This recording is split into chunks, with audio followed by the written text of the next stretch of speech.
मृत्युंजय. लेखक शिवाजी सावंत. भाग 11. माझा युद्धशाळेतला कार्यक्रम ठरून गेला. एका मासातच मी शूल, तोमर, परीघ, प्रास, शतघ्नी, खड्ग, पट्टे, भ्रुशुंडी, गदा आणि चक्र अशा अनेक शस्त्रांची माहिती करून घेतली. माझी विशेष आवड धनुष्याकडं असल्यामुळं धनुर्विद्येला लागणारी सर्व शस्त्र काळजीपूर्वक अभ्यासली. केवळ बाणच किती प्रकारचे होते. 2 शूलाग्रे असलेला कर्णी बाण, तो पोटात घुसला की बाहेर काढताना आतडी बाहेर पडत. नालिक बाण जाड पात्याचा असून त्याला वाकडे दात होते, त्यामुळं शरीरात घुसलेला तो बाण काढताना आपल्या आसपासच्या धमन्या तोडूनच बाहेर पडे. लिप्त या बाणाच्या अग्राला विषारी वनस्पती रस लावल्यामुळं तो अतिशय दाहक असे. बस्तिक हा बाण शरीरात घुसे, पण बाहेर खेचला की त्याचा केवळ दंडच हातात येई आणि सगळं पातं तसंच लक्ष्याच्या शरीरात राही. सूची या बाणाची शेपटी निमुळती आणि टोकदार असल्यामुळं अगदी बारीक अशा लक्ष्याचा सुद्धा त्यानं अचूक वेध घेता येई. विशेषतः डोळ्यांचं बुबुळ या बाणानं अचूक टिपता येई. जिद्म हा बाण जाताना वाकडा तिकडा जाई, पण लक्षात मात्र बरोबर घुसे. याशिवाय गवास्थी म्हणजे बैलाच्या हाडाचा, गजास्थी म्हणजे हस्तीच्या हाडाचा, कपिश म्हणजे काळ्या रंगाचा, पूर्ती म्हणजे उग्र गंधाचा, कंकमुख, सुवर्णपंख, नाराज, अश्वस्थी, उष्ट्रास्थी, अंजलिक, सन्नतपर्व, सर्पमुखी असे बाणांचे कितीतरी प्रकार होते. हे सगळे बाण कसे फेकावेत याचं शिक्षण मी मनापासून घेणार होतो. माझ्या शिष्यावस्थेतील क्षणोक्षण मी त्यासाठी वेचणार होतो.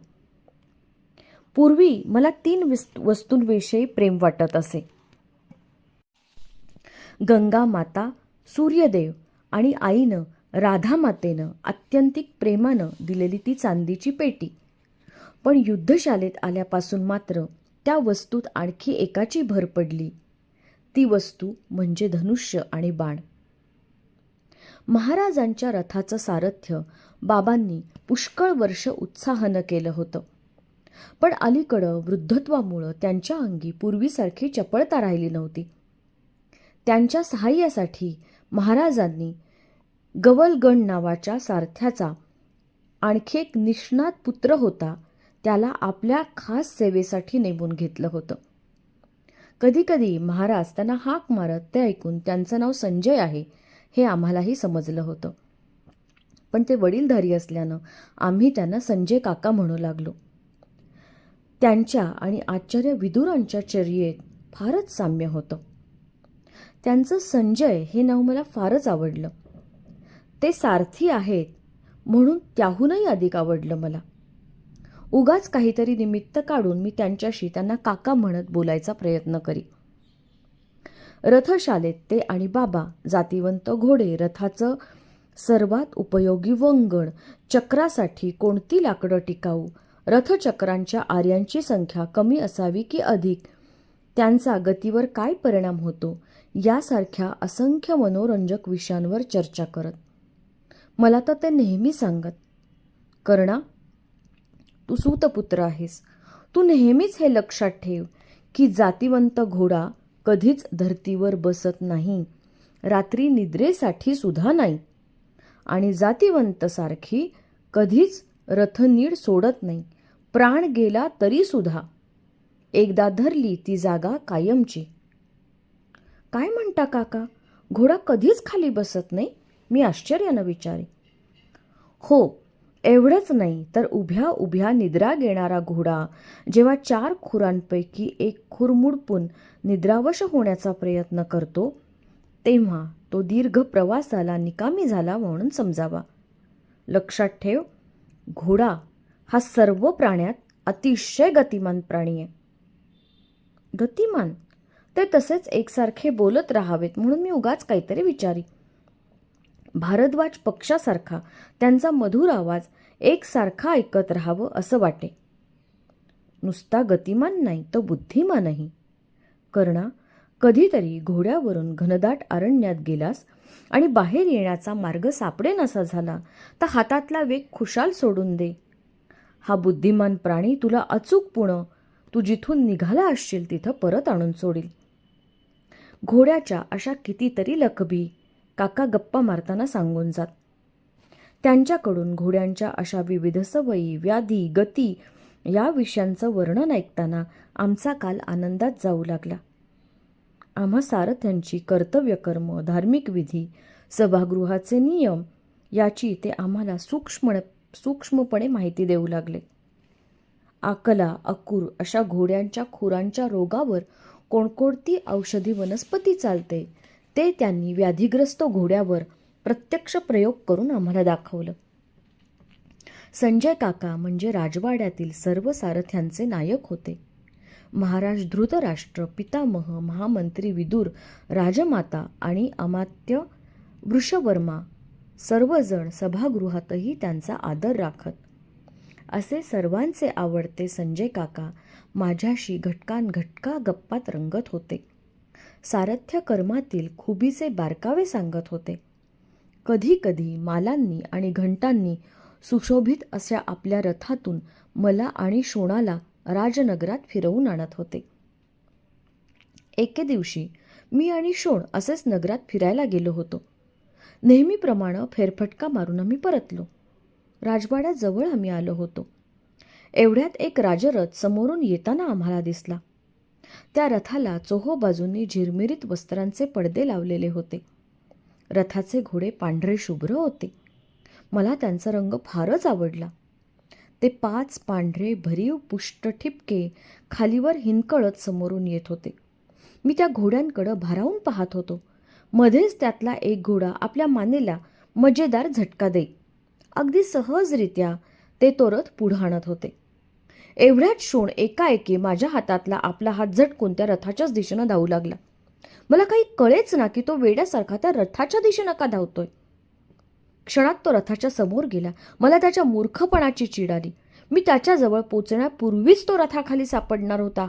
काय करावं, भयानं अंगावर रोमांच उभे राहिले. क्षणातच तो तिथून हलला नाही तर रथाखाली सापडणार म्हणून जीवाच्या आकांतानं अंगातली सर्व शक्ती एकवटून मी जोरानं ओरडलो, शोणा थांब. एवढ्यात झटकन खाली वाकून त्यानं चपळाईनं काळसर रंगाचं काहीतरी उचललं. शोणाला पाहून सारथ्यानं अत्यंत कौशल्यानं सगळे घोडे आवरले. जेमतेम ते त्याच्या अंगाला टेकून कसे तरी थांबले. एका घोड्याच्या तोंडातला फेस तर सरळ शोणाच्या डोक्यावर पडत होता, पण त्याला त्या कशाचंच भान नव्हतं. हातातला काळा ठिपका तो प्रेमानं गोंजारत होता. मी धापा टाकत त्याच्याजवळ पोचलो. मला बघताच हातातली ती वस्तू दाखवत तो अधीरपणे म्हणाला, दादा हे बघ, हे आता रथाखाली सापडत होतं. मी त्याच्या ओंजळीत पाहिलं. ते एक मांजरीचं पिलू होतं. आपले डोळे मध्येच मिटून ते अत्यंत केविलवाण्या स्वरात ओरडू लागलं. शोणाला काय म्हणावं तेच मला कळेना. त्याच्यावर रागवावं असंही वाटेना.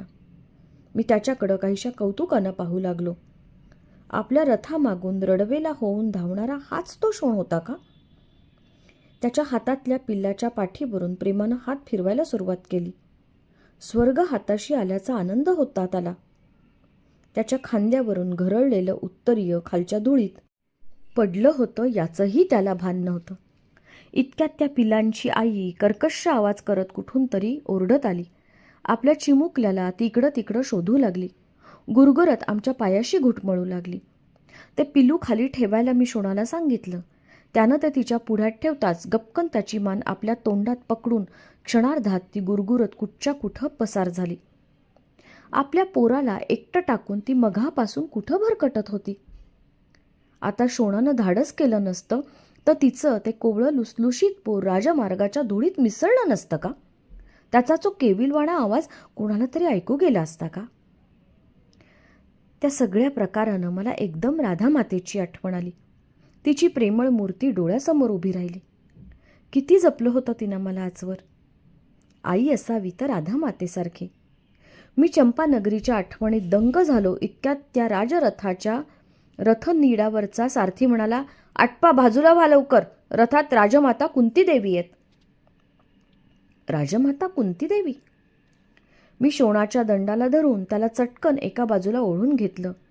रथ धडाधड आवाज करत धूळ उडवत धावू लागला.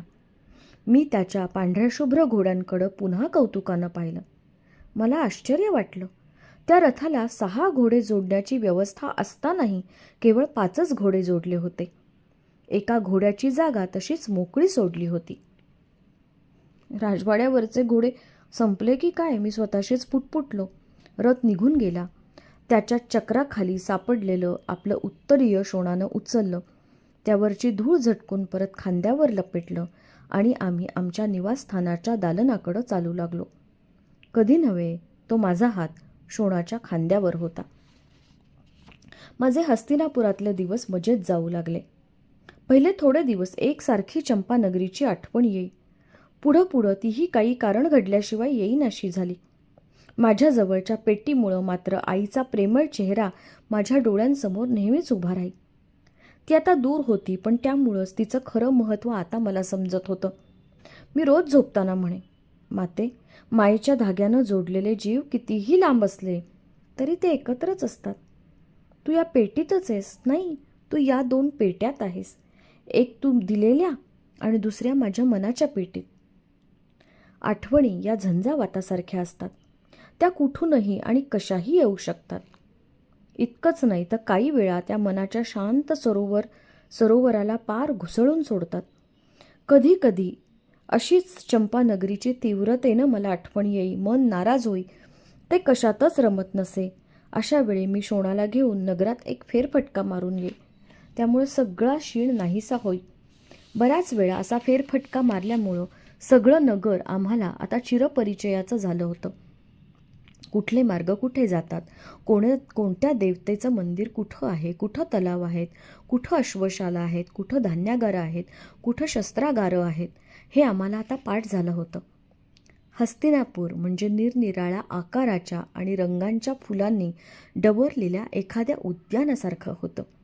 किती प्रकारची माणसं राहत होती या नगरात.